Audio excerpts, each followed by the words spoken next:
네, 우리 신앙훈련 친구들 반갑습니다. 신앙훈련 8번째 시간입니다. 오늘도 이렇게 영상으로 만나게 됐네요. 우리 기도하고 신앙훈련 시작하도록 하겠습니다. 기도하겠습니다. 하나님 아버지 감사합니다. 한 주간도 우리를 지켜주시고 하나님 말씀 배우고 그 말씀대로 살아가기로 다짐하는 이 신앙훈련 시간 불러주심에 감사합니다.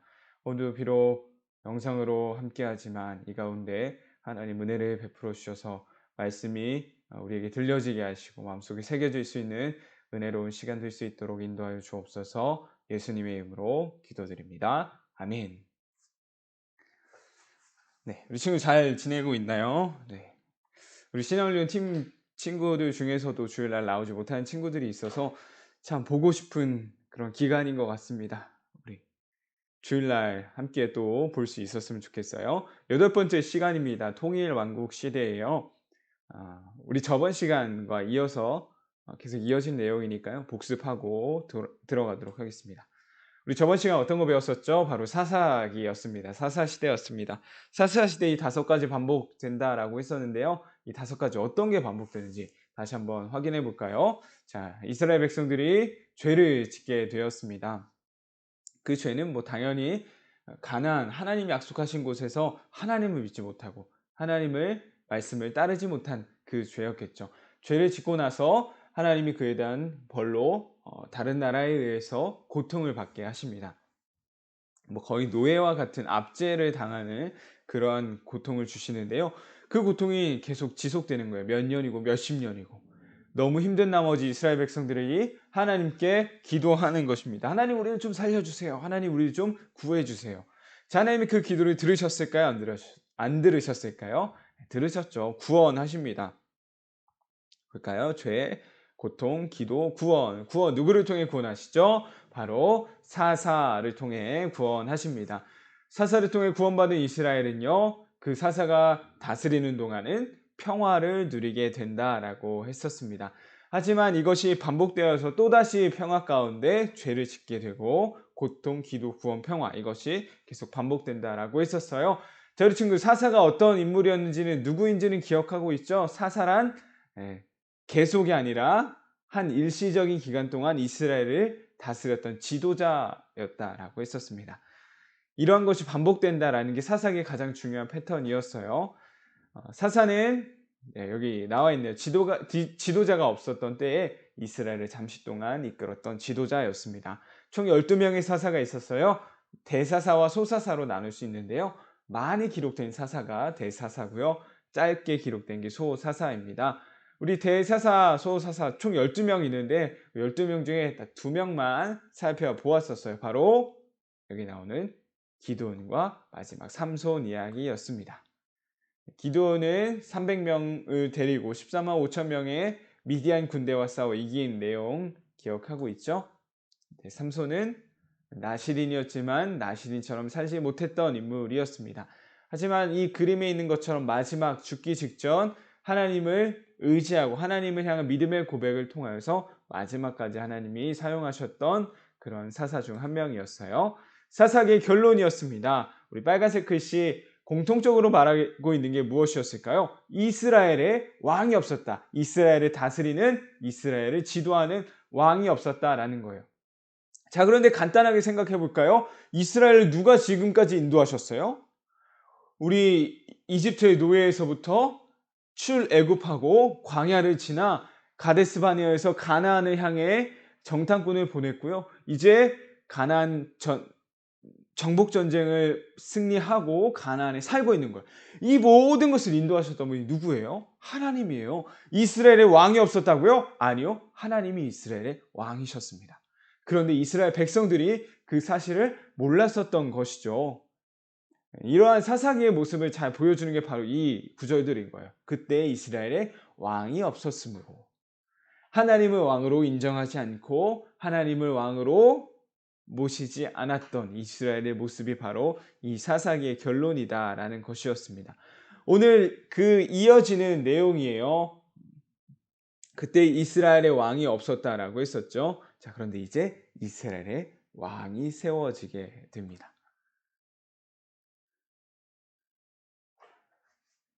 사무엘 우리가 사사기를 배웠고 사사기 마지막 룻 이야기 우리 주일날 배우고 있는 이야기 함께 나누고 있고요. 룻 다음에 이제 우리가 오늘 함께 배울 통일 왕국 시대가 시작됩니다.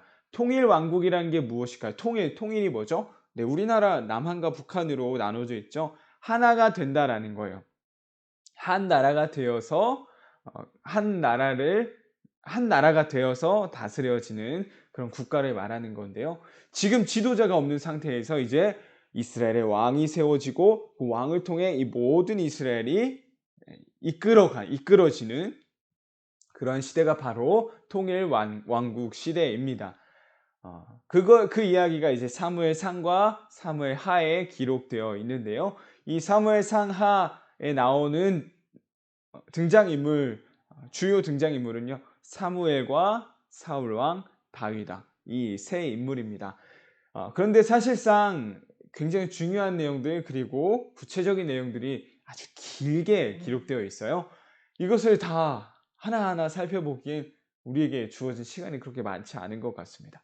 그래서 이 이스라엘을 하나로 만들었고 하나로 다스려서 이제 제대로 된 이스라엘을 세웠고 다스렸던 그 왕의 이야기를 살펴보려고 해요. 그 왕은 바로 다윗이라는 왕이었습니다. 네, 다윗이라는 왕이었어요. 통일왕국 시대에서 가장 중요한 인물 한 사람의 인물을 살펴보려고 하는데요. 바로 다윗 왕입니다. 오늘 이 시간에는요, 이 다윗 왕의 이야기를 함께 살펴보는 것으로 통일왕국 시대의 이야기를 전체적으로 보도록 하겠습니다. 사사기 이후에 시대가 열렸습니다. 그런데 앞부분에 나오는 이 사무엘이라는 사람도 사실상 사사 중 한 명이었어요. 마지막 사사다라고 보면 되겠죠. 자, 여기 나와 있는 이 할아버지, 아저씨 이 사람이 사무엘이에요. 이 사무엘에게 하나님께서 말씀하셨습니다. 이스라엘의 첫 번째 왕은 사울이라는 왕이었어요. 자, 그런데 사울 왕을 하나님께서 버렸다라는 표현이 나와 있습니다. 하나님이 사울 왕을 세운 거 후회하셨다라고 했어요. 하나님이 세우셨지만 하나님의 마음에 들지 않은 죄악된 모습을 보여주었기 때문이었죠. 그래서 하나님이 그 다음으로 왕이 될 사람을 지목하셨습니다. 그 사람이 바로 다윗이라는 사람이었는데요.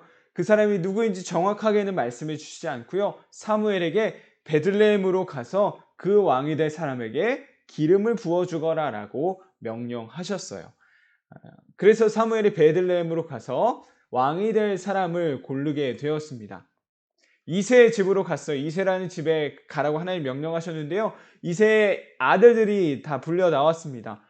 정말 멋지고 이 사람은 정말 왕이 될 만한 사람이다라는 그런 아들들이었어요. 그런데 첫째 아들도 둘째 아들도 아니었어요. 사람이 보기엔 왕이 될 것처럼 보였지만 하나님이 선택하신 왕은 그 아들들이 아니었던 것이죠. 그래서 양을 돌보고 있던 막내 아들 이 다윗을 데리고 오게 되었습니다. 그래서 그 다윗이 바로 하나님이 선택하신 이스라엘의 왕이었던 것이죠.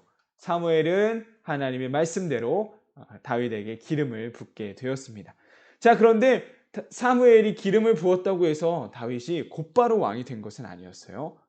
다윗이 왕이 되기까지는 통일 왕국을 다스리기까지는 꽤나 긴 시간이 걸렸습니다. 자, 그럼 어떤 일들이 있었는지 함께 보도록 할까요? 다윗은 어떤 사람이었을까요? 여기 보면 양을 돌보는 사람이기도 했고요. 그리고 악기를 잘 연주하는 사람이기도 했어요.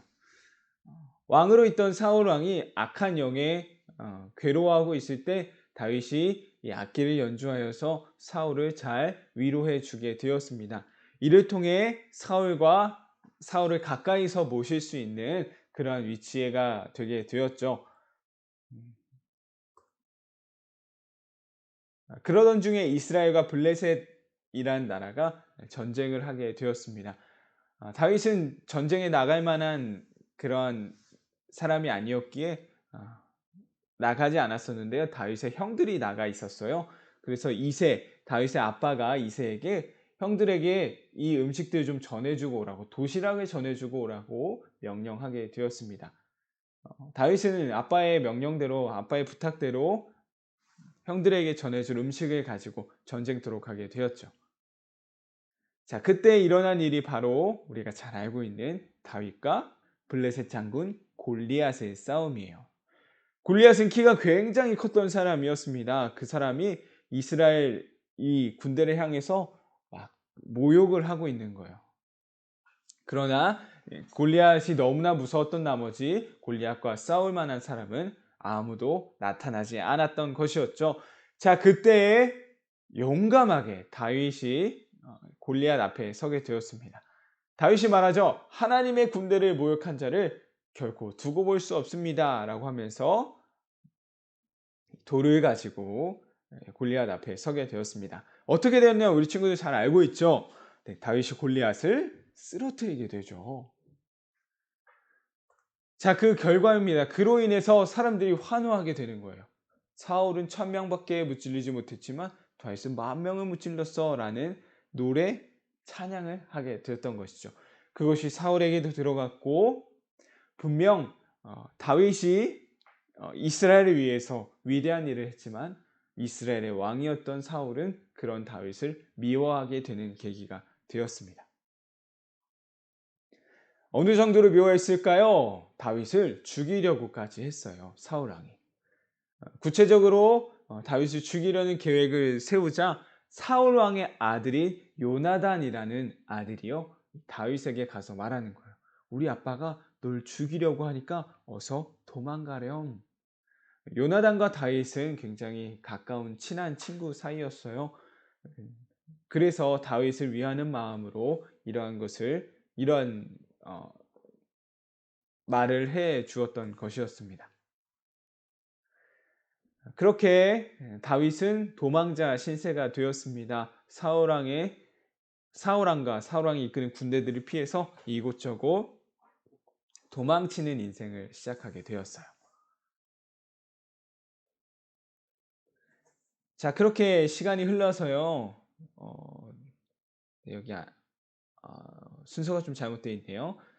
도망치던 중에 엔게디 광야 그리고 십 광야라는 이 광야에서 사울왕을 죽일 수 있는 기회가 2번이나 있었습니다. 자, 그런데 이 기회가 있었음에도 불구하고 다윗은 사울왕을 죽이지 않았어요. 왜 그랬을까요? 하나님이 기름 부으신 하나님이 세우신 왕을 내가 내 손으로 죽일 수 없어라는 마음 때문이었어요. 정말 너무나 귀한 그러한 마음이죠. 나를 죽이려고 하는 이 사울 왕을 내가 분명 죽일 수 있었음에도 불구하고 죽이지 않는다. 하나님이 세우셨으니까. 하나님 향한 그런 믿음이 굉장히 철저했던 사람이었던 거였어요. 그렇게 도망자 신세로 있다가요. 사울과 요나단이 전투 중에 죽었다는 소식을 듣게 되었습니다. 자, 어떤 생각이었을까요? 다윗이 이때 어떤 생각이 들었을까요? 야, 나 이제 도망 안 쳐도 된다. 와, 나를 그렇게 죽이려고 했던 사울 꼴 좋다. 이런 생각 들지 않았을까요? 자, 그런데 다윗은 그렇지 않았어요. 다윗은 사울과 요나단을 위한 슬픈 노래를 지어 부르며 그들을 위로해주고 함께 슬퍼해주는 모습을 우리에게 보여주었어요. 자, 이제 이스라엘 첫 번째 왕이었던 사울 왕이 죽게 되고 그 다음 기름 부음 받았던 다윗이 왕에 오르게 되었습니다. 원래 헤브론이라는 지역, 이 유대 지역만 다스리는 왕이었는데 사울 왕의 죽음 그리고 이후에 전쟁을 통해서 전쟁이 아니죠. 네. 이후에 이제 전체 이스라엘을 다스리는 이스라엘의 통일 왕국의 시대가 열리게 되었습니다. 전사님 여기다 더 그림을 못했네요. 또 하나 기억했으면 좋겠습니다. 이렇게 왕이 되었던 다윗이 이스라엘을 어떻게 이끌어 나가는지가 사무엘 하에 나와 있는 주요 내용들이고요. 사무엘 하에서 우리가 또 주목해 보아야 할 것은 바로 다윗 왕이 죄를 짓는 모습이에요. 밧세바라는 여자가 목욕하고 있는 것을 보게 되었습니다. 그 밧세바를 전사님 얼굴 보이게 할까요? 여기 없어가지고요. 저는 이렇게 하겠습니다. 어떻게 해야 되죠? 네, 전선 보이죠? 네, 밧세바라는 여인이 목욕하고 있는 걸 보게 되었어요. 그래서 그 여인을 취하게 되었습니다. 그런데 알고 보니 그 여자는 예, 이미 결혼을 한 자신의 부하 장군의 아내였던 거였어요. 결혼한 아내를 네, 취했던 것이죠. 취함을 통해서 임신까지 하게 되었고요. 이 사실을 숨기기 위해 이 이 밧세바의 남편 우리아 장군을 전쟁터에서 죽게 하는 아주 끔찍한 일까지 벌이게 되었습니다. 자, 그것을 보시고 하나님께서는 선지자를 통하여서 다윗에게 뭐라고 해야 될까요? 심판이라고 해야 될까요? 너의 잘못을 하나님께 회개해야 하라라는 메시지를 전해 주셨습니다. 그래서 다윗 왕은 하나님께 회개하며 눈물로 자신의 죄를 고백하는 모습을 또한 보여주고 있습니다. 이러한 모습들을 통하여서 이스라엘의 통일 왕국의 왕이었음에도 불구하고 하나님 앞에서 낮아질 수 있는 겸손한 이 다윗의 모습을 볼 수 있는 것인데요. 이러한 모습이 어떻게 성경은 평가하고 있는지 마지막으로 함께 보도록 할까요? 애니메이션이 아니죠. 네. 전선 이거 잘 못 만져가지고요.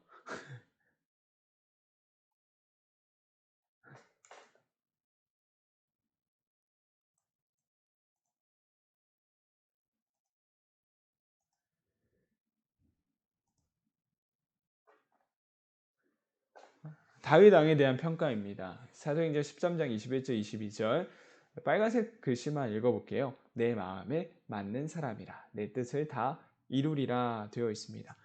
무슨 말일까요? 다윗은요 하나님 마음에 합한 자였다라는 거예요. 하나님 마음에 합했다? 무슨 말일까? 하나님 마음에 들었던 왕이다라는 거예요.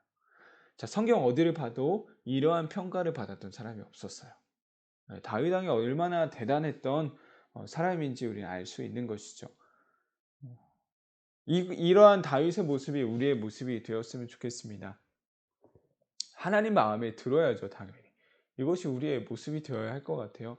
전도사님도 마찬가지고 우리 친구들도 이런 다윗의 모습이 다윗이 그러했던 것처럼 하나님 마음에 드는 그런 삶의 모습이 무엇일까 이것을 항상 고민하면서 신앙훈련도 그 모습 중 하나가 될 수 있었으면 좋겠고요.